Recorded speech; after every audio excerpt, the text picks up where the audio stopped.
Hello, അമ്മ മനസ്സിൻ്റെ പുതിയൊരു എപ്പിസോഡിലേക്ക് എല്ലാവർക്കും സ്വാഗതം. ചാനൽ ആദ്യമായിട്ട് കാണുന്നവരാണെങ്കിൽ ഒന്ന് സബ്സ്ക്രൈബ് ചെയ്തിട്ട് ലൈക്ക് ചെയ്യണേ. അങ്ങനെ രാമേന്ദ്ര മുതലാളി ചന്ദ്രികയുടെ കമ്പനിയിൽ വന്ന സമയത്ത് അവിടെ ഉണ്ടായിരുന്ന ഡ്രസ്സുകളൊക്കെ എലി കരണ്ടിട്ടാണുള്ളത്. അപ്പോഴാണ് സിദ്ധു നോക്കുന്ന സമയത്ത് എല്ലാ ഡ്രസ്സുകളൊന്നും എലി കരണ്ടിട്ടില്ല, കുറച്ചൊക്കെ ഉള്ളൂ. അപ്പോൾ അവൻ അദ്ദേഹത്തോട് പറയുന്നുണ്ട്, സാർ എല്ലാ ഡ്രസ്സൊന്നും എലി കരണ്ടിട്ടില്ല, അങ്ങനെയുള്ള ബാക്കിയുള്ളതൊക്കെ ഞങ്ങൾ കൃത്യമായിട്ട് പാക്ക് ചെയ്തിട്ട് അവിടെ എത്തിക്കാം, അല്ലാതെ നഷ്ടപ്പെട്ടു പോയതൊക്കെ ഞങ്ങൾ ഒന്നുകൂടെ റീസ്റ്റിച്ച് ചെയ്തിട്ട് നാളത്തേക്ക് എത്തിക്കാം. അപ്പോൾ അദ്ദേഹം ചോദിക്കുന്നുണ്ട്, ഇനി അതിനൊരൊറ്റ ദിവസം മാത്രമേ ഉള്ളൂ, നാളത്തേക്ക് ഒരു ദിവസം കൊണ്ട് നിങ്ങൾക്ക് ഇതൊക്കെ സ്റ്റിച്ച് ചെയ്യാൻ പറ്റുമോ? അപ്പോൾ സിദ്ധു പറയുന്നുണ്ട്, അത് ഞങ്ങളുടെ ഉത്തരവാദിത്തമാണ്, തീർച്ചയായിട്ടും ഞങ്ങൾ ചെയ്യുന്നു. അപ്പോൾ കരഞ്ഞുകൊണ്ട് ചന്ദ്രികയും ചോദിക്കുകയാണ്, സിദ്ധു സാർ, നാളെ ഒരൊറ്റ ദിവസത്തേക്ക് നമ്മളെ കൊണ്ട് ഇത് സാധിക്കുമോ? തീർച്ചയായിട്ടും സാധിക്കും ചന്ദ്രിക, നമ്മൾ ഇത്രയും ദിവസം അധ്വാനിച്ചതല്ലേ, ഒരൊറ്റ ദിവസത്തേക്കല്ലേ, നമ്മളെ കൊണ്ട് ഇത് പറ്റും. സിദ്ധു അവൾക്ക് വാക്ക് കൊടുക്കുകയാണ്. അപ്പോഴും രാമചന്ദ്ര മുതലാളി ഒന്നും പറഞ്ഞിട്ടില്ല. അപ്പോൾ സിദ്ധു വീണ്ടും പറയുന്നുണ്ട്, സാർ പ്ലീസ് സാർ, ഒരൊറ്റൊരു പ്രാവശ്യത്തേക്ക് ഒരവസരം തരൂ. അദ്ദേഹം അവരുടെയൊക്കെ മുഖത്ത് നോക്കുന്ന സമയത്ത് അദ്ദേഹത്തിന് തന്നെ സഹതാപം തോന്നുകയാണ്. അവസാനം അദ്ദേഹം പറയുന്നുണ്ട്, ശരി എങ്കിൽ പിന്നെ നാളെ രാവിലെ ആകുമ്പോഴേക്കും എങ്ങനെയെങ്കിലും ഈ വർക്ക് നിങ്ങൾ പൂർത്തിയാക്ക്. എന്തായാലും നാളെ രാവിലെ ആകുമ്പോഴേക്കും എനിക്ക് മുഴുവനായിട്ടുള്ള ഡെലിവറി കിട്ടിയിരിക്കണം. അപ്പോൾ സിദ്ധു ഉറപ്പ് പറയുകയാണ്.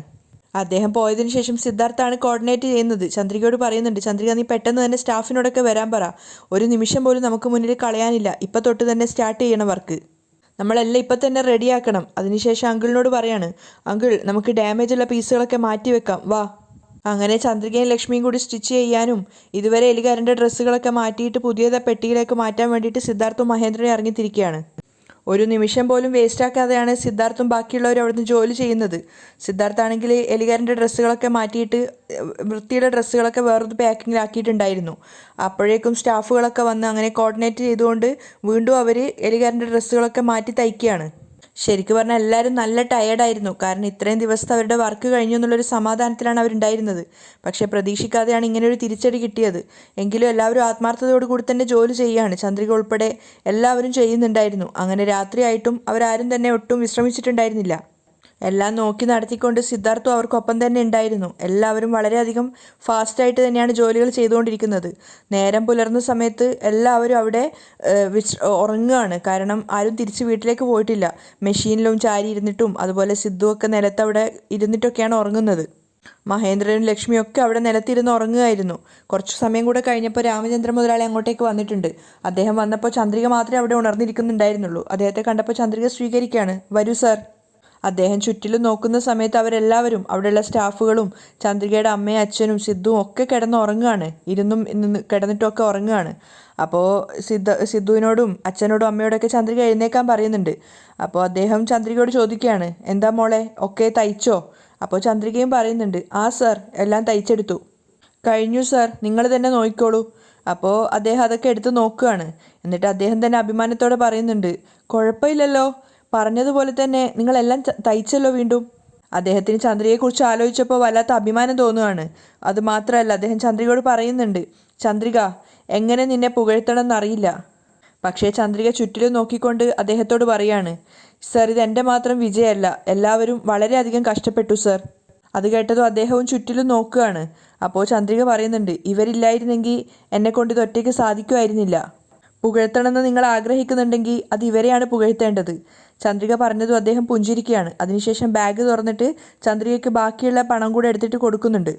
അദ്ദേഹം പണം നീട്ടിയതും ചന്ദ്രിക സിദ്ധുവിനെയും അച്ഛനെയും അമ്മയൊക്കെ നോക്കുകയാണ്. എല്ലാവരും ചന്ദ്രികയോട് അത് വാങ്ങിക്കാൻ വേണ്ടി തല കൊണ്ട് പറയുന്നുണ്ട്. അപ്പോൾ ചന്ദ്രിക പോയിട്ട് ആ പണം വാങ്ങിച്ചിട്ട് കണ്ണിൽ തൊട്ട് തൊഴുകയാണ്. അതിനുശേഷം അദ്ദേഹത്തോട് നന്ദി പറയാണ്. അപ്പോൾ അദ്ദേഹം പറയുന്നുണ്ട്, പെട്ടെന്ന് തന്നെ ഒക്കെ ഡെലിവറി ചെയ്യട്ടോ മോളെ. അപ്പോൾ സിദ്ധുവാണ് പറയുന്നത്, ഒരു അരമണിക്കൂർ കൊണ്ട് ഒക്കെ അവിടെ എത്തിച്ചിരിക്കും സാർ. അദ്ദേഹം അവിടുന്ന് പോയതും ചന്ദ്രിക എല്ലാവരെയും സങ്കടത്തോടെയും സന്തോഷത്തോടെയും നോക്കുകയാണ്. ഇങ്ങനൊരു ദൗത്യം ഏറ്റെടുക്കാൻ പറ്റുമെന്നും അത് പൂർത്തീകരിക്കാൻ പറ്റുമെന്നും ചന്ദ്രിക്ക് വിശ്വാസം ഉണ്ടായിരുന്നില്ല. അത് കഴിഞ്ഞു കിട്ടിയതിലുള്ള ആ ഒരു സന്തോഷവും നന്ദിയൊക്കെ അവളുടെ മുഖത്തുണ്ടായിരുന്നു. അതിനുശേഷം പിന്നെ പൂജ നടത്തിയിട്ട് എല്ലാവരോടും, അതായത് അവിടെയുള്ള സ്റ്റാഫുകളോടൊക്കെ ആയിട്ട് ചന്ദ്രിക പറയുകയാണ്. അവളുടെ കയ്യിൽ കുറച്ചധികം കവറുകൾ ഉണ്ടായിരുന്നു. അപ്പോൾ അത് കയ്യിൽ വെച്ചുകൊണ്ട് ചന്ദ്രിക സ്റ്റാഫുകളോടായിട്ട് പറയാണ്, ഞാൻ പറഞ്ഞതുപോലെ ഇതിൽ 2 മടങ്ങ് പേയ്മെൻ്റ് ഉണ്ട്, അതുപോരാതെ ബോണസും വെച്ചിട്ടുണ്ട്, സന്തോഷത്തോടെ നിങ്ങൾക്കിത് വാങ്ങിക്കാം.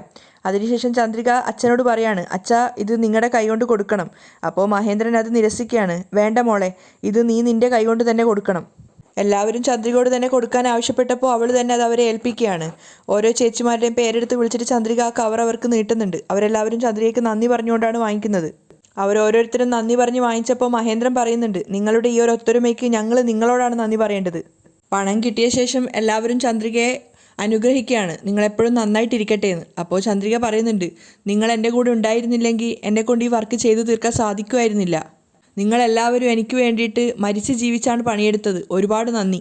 അപ്പോൾ അതിലൊരു ചേച്ചി ചന്ദ്രികയോട് പറയുന്നുണ്ട്, നിങ്ങൾ ഇനിയും ഇതുപോലെ ഒരുപാട് നല്ല നല്ല വർക്കുകൾ എടുത്തിട്ട് വാ, ഞങ്ങൾ തീർച്ചയായിട്ടും നിങ്ങൾക്കൊപ്പം തന്നെ നിന്ന് ഇതുപോലെ ചെയ്തു തീർത്തു തരും. അത് കേട്ടതും ചന്ദ്രികയ്ക്കും മഹേന്ദ്രനൊക്കെ ഒത്തിരി സന്തോഷമാവുകയാണ്. അങ്ങനെ പിറ്റേന്ന് ചന്ദ്രികയുടെ വീട്ടിൽ അവരൊക്കെ അണിഞ്ഞൊരുങ്ങുകയാണ്. ചന്ദ്രിക മലറിൻ്റെ തലയിലൊക്കെ മുല്ലപ്പൂവൊക്കെ ചൂടിക്കൊടുക്കുന്നുണ്ട്. സിദ്ധുവും മഹേന്ദ്രൻ അവിടെ നിന്ന് സംസാരിച്ചുകൊണ്ടിരിക്കുകയാണ്. അപ്പോൾ ചന്ദ്രിക ഇന്നലെ ആ ഒരു മുതലാളി കൊടുത്തിട്ടുണ്ടായിരുന്ന പണം കയ്യിൽ പിടിച്ചുകൊണ്ട് മഹേന്ദ്രനെ വിളിക്കുകയാണ്, അച്ഛാ ഇങ്ങോട്ടേക്ക് വാ അച്ഛാ. അപ്പോൾ മഹേന്ദ്രനും സിദ്ധു അവൾക്ക് അടുത്തേക്ക് നടന്നു വരുന്നുണ്ട്. അപ്പോൾ അമ്മയെ കൂടി വിളിച്ചിട്ട് രണ്ടുപേരെയും മുന്നിലായിട്ട് നിർത്തുകയാണ് ചന്ദ്രിക. എന്നിട്ട് രണ്ടുപേരോടുമായിട്ട് ആ പണം നീട്ടിക്കൊണ്ട് പറയുന്നുണ്ട് വാങ്ങിക്കാൻ വേണ്ടിയിട്ട്. അത് കണ്ടിട്ട് മഹേന്ദ്രൻ പറയുന്നുണ്ട്, ചന്ദ്രിക ഇത് മോൾ ആദ്യമായിട്ട് കഷ്ടപ്പെട്ടുണ്ടാക്കിയിട്ട് കിട്ടിയ പണമാണ്, ഇത് ദൈവത്തിൻ്റെ മുന്നിൽ വെച്ചാൽ മതി. അപ്പോൾ ചന്ദ്രിക പറയുന്നുണ്ട്, അത് കുഴപ്പമില്ല, നിങ്ങളിത് വാങ്ങിക്കച്ചാ. ചന്ദ്രിക അങ്ങനെ പറഞ്ഞപ്പോഴേക്കും മഹേന്ദ്രൻ ലക്ഷ്മിയോട് അത് വാങ്ങിക്കാൻ വേണ്ടി പറയുകയാണ്. അങ്ങനെ രണ്ടുപേരും ഒന്നിച്ച് തന്നെയാണ് ആ പണം വാങ്ങിക്കുന്നത്. അപ്പോൾ ചന്ദ്രിക മലറിനെയും കൂട്ടിക്കൊണ്ട് രണ്ടുപേരോടും അനുഗ്രഹിക്കാൻ പറഞ്ഞിട്ട് അവരുടെ കാൽക്കൽ തൊട്ട് തൊഴുവാണ്. അവർ രണ്ടുപേരും ചന്ദ്രികയും മലറിനെയും അനുഗ്രഹിക്കുന്നുണ്ട്. ആ കാഴ്ചയൊക്കെ കണ്ട് സിദ്ധുവും സന്തോഷത്തോടെയാണ് നിൽക്കുന്നത്. അതിനുശേഷം ചന്ദ്രിക പോയിട്ട് ദൈവത്തിൻ്റെ മുന്നിൽ വിളക്ക് തെളിയിക്കുകയാണ്. ആ സമയത്ത് മലർ അവിടെ നിന്ന് സ്വീറ്റ്സ് എടുത്ത് കഴിക്കുന്നുണ്ട്. അതിനുശേഷം ചന്ദ്രിക മഹേന്ദ്രനോട് പറയാണ്, അച്ഛാ നിങ്ങൾ വന്നിട്ട് തേങ്ങ ഒടിച്ചിട്ട് പൂജ ചെയ്യച്ചാ. അങ്ങനെ അദ്ദേഹം വന്നിട്ട് പണം ദൈവത്തിൻ്റെ മുന്നിൽ വെച്ചിട്ട് ബാക്കിയുള്ള പൂജകൾ ചെയ്യാണ്.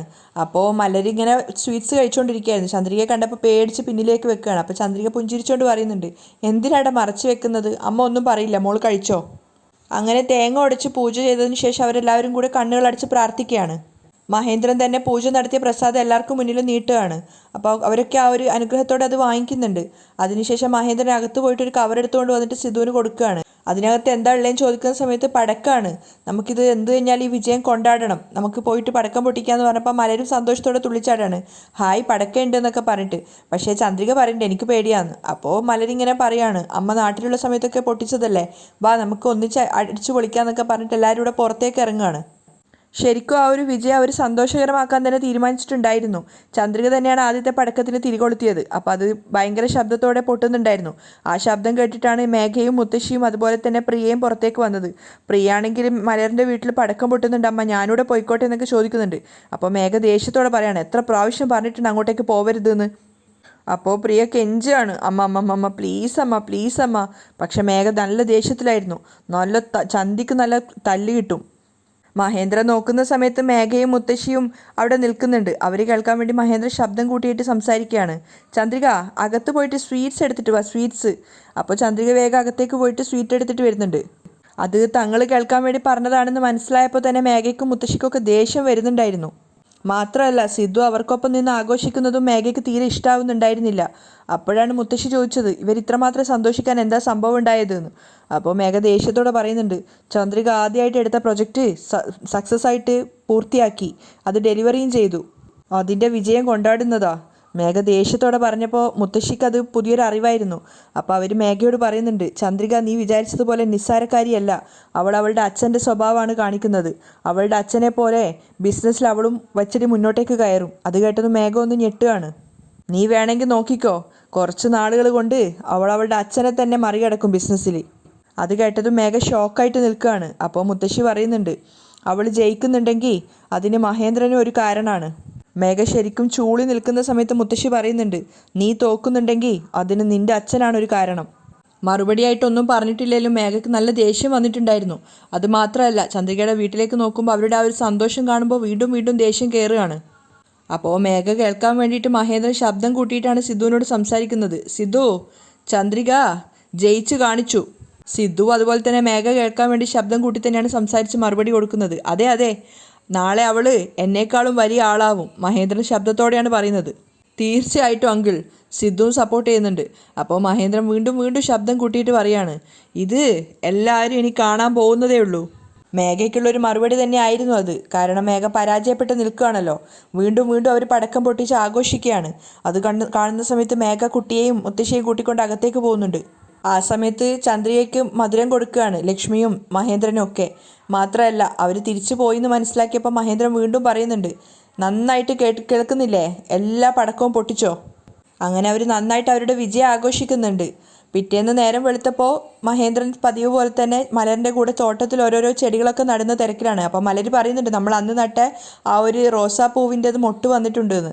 മാത്രമല്ല, മഹേന്ദ്രൻ ഇപ്പം നടുന്ന ചെടിയുടെ പേരെന്താന്നൊക്കെ മലര് ചോദിക്കുമ്പോൾ മഹേന്ദ്രൻ പറഞ്ഞു കൊടുക്കുന്നുണ്ട്, ഇത് ജമന്തി പൂവാണ്. ഈ റോസാപ്പൂവ് നാളെ വിരിഞ്ഞു കഴിഞ്ഞാൽ ഞാൻ സ്കൂളിൽ പോകുമ്പോൾ വെച്ചോട്ടെ മുത്തശ്ശ? മലര് ചോദിക്കുകയാണ്. ആടെ മുത്തേ, എൻ്റെ മോള് നാളെ അത് വെച്ചിട്ട് സ്കൂളിൽ പോയിക്കോ.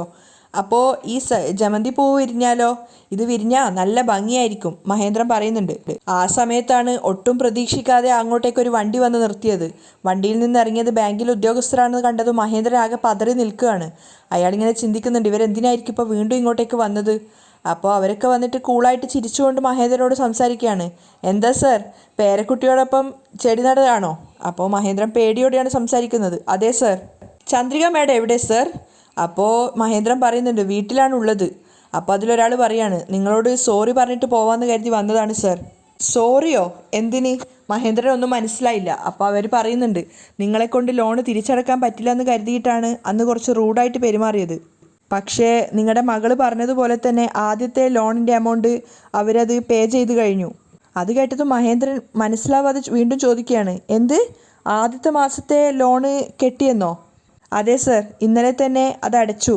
അപ്പോഴേക്കും ചന്ദ്രികയും ലക്ഷ്മി അങ്ങോട്ടേക്ക് വരുന്നുണ്ട്. മഹേന്ദ്രൻ വീണ്ടും ചോദിക്കുകയാണ്, എന്ത്? ഇന്നലെ അടച്ചെന്നോ? അപ്പോൾ ചന്ദ്രികയാണ് പറയുന്നത്, അതെ അച്ഛാ, ഇന്നലെ തന്നെ അത് അടച്ചു. പെൻഡിങ് ഉള്ള ബാക്കിയുള്ള ലോണും ഞാൻ എങ്ങനെയെങ്കിലും കെട്ടി തീർക്കും. ചന്ദ്രിക അച്ഛന് വാക്ക് കൊടുക്കുകയാണ്. അപ്പോഴേക്കും ആ ബാങ്കിൽ നിന്ന് വന്ന ഉദ്യോഗസ്ഥൻ്റെ ഒരു പേപ്പർ എടുത്തിട്ട് മഹേന്ദ്രന് കൊടുക്കുന്നുണ്ട്. നിങ്ങൾ ലോൺ അടച്ചതിൻ്റെ രസീതാണ്. ശരി സർ, ശരി മാഡം എന്നൊക്കെ പറഞ്ഞിട്ട് അവരെല്ലാവരും അവിടുന്ന് തിരിച്ചു പോവുകയാണ്. അവർ പോയ സമയത്ത് തൻ്റെ കയ്യിലുണ്ടായിരുന്ന പേപ്പറിൽ ലക്ഷ്മിക്ക് നേരെ നീട്ടുകയാണ് മഹേന്ദ്രൻ. എന്നിട്ട് ചന്ദ്രികയോട് നെറ്റി തുടച്ചുകൊണ്ട് പറയുന്നുണ്ട്, എന്തോ ഇവിടെ കടം ചോദിക്കാൻ വേണ്ടി വന്നതായിരിക്കും അവരെന്ന് ഞാൻ ഭയന്നിട്ടുണ്ടായിരുന്നു മോളെ. അത് കേട്ട സമയത്ത് ചന്ദ്രയ്ക്ക് വല്ലാത്ത സങ്കടം തോന്നാന്ന് അവളുടെ അച്ഛൻ്റെ ആ ഒരു നിവൃത്തിയേട് കണ്ടിട്ട്. അപ്പോൾ മഹേന്ദ്രൻ കണ്ണ് നിറഞ്ഞുകൊണ്ട് പറയുന്നുണ്ട്, നീ കാരണം ഞാനിന്ന് തല ഉയർത്തി നിൽക്കുകയാണ് മോളെ. അത് കേട്ടതും ലക്ഷ്മിക്കും വല്ലാത്ത സങ്കടം തോന്നുന്നുണ്ടായിരുന്നു. അപ്പോൾ മഹേന്ദ്രൻ പറയുന്നുണ്ട്, ചന്ദ്രിക, ഈ ലോകത്തിൽ ഏറ്റവും വലിയ അപമാനം എന്താണെന്ന് അറിയോ മോൾക്ക്?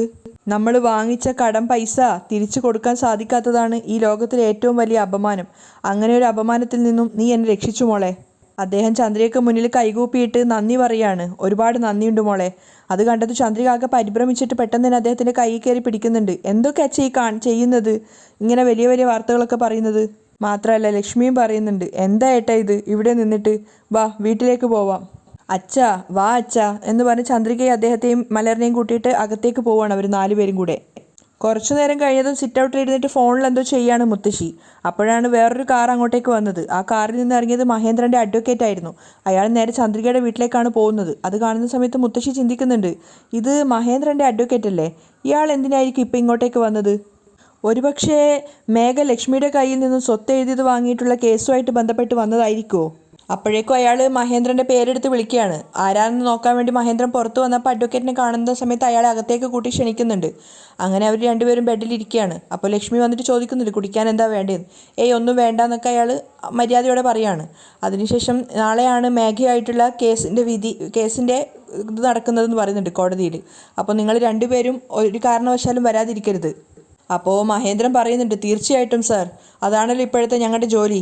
അതിനുശേഷം അദ്ദേഹം ലക്ഷ്മിയോട് പറയുന്നുണ്ട്, മാഡം, നിങ്ങൾ കോർട്ടിൽ പറയാൻ വേണ്ടി പോകുന്ന കാര്യങ്ങളാണ് മുഖ്യമായിട്ടുള്ള കാര്യങ്ങൾ. നിങ്ങളുടെ വളർത്തുമകളായ മേഘ നിങ്ങളെ സൂയിസൈഡ് ചെയ്യുന്നു പറഞ്ഞ് ഭീഷണിപ്പെടുത്തിയിട്ടാണ് നിങ്ങളുടെ കയ്യിൽ നിന്ന് സ്വത്തുക്കളൊക്കെ എഴുതി വാങ്ങിയതെന്ന് നിങ്ങൾ തെളിവടക്കം തെളിയിക്കണം. അത് കേട്ട സമയത്ത് ലക്ഷ്മിയും മഹേന്ദ്രനും കുറച്ചു നേരം ഒന്ന് ആലോചിക്കുകയാണ്. അപ്പോൾ അഡ്വക്കേറ്റ് ചോദിക്കുന്നുണ്ട്, അതിനെന്തെങ്കിലും തെളിവ് നിങ്ങളുടെ കയ്യിലുണ്ടോ? പ്രത്യേകിച്ച് തെളിവുകളൊന്നും ഇല്ലാത്തത് കൊണ്ട് തന്നെ ലക്ഷ്മിയും മഹേന്ദ്രനും എന്താ പറയേണ്ടതെന്ന് അറിയാതെ നിൽക്കുകയാണ്. അവിടെയാണ് ഇന്നത്തെ എപ്പിസോഡ് വൈൻഡപ്പ് ചെയ്യുന്നത്.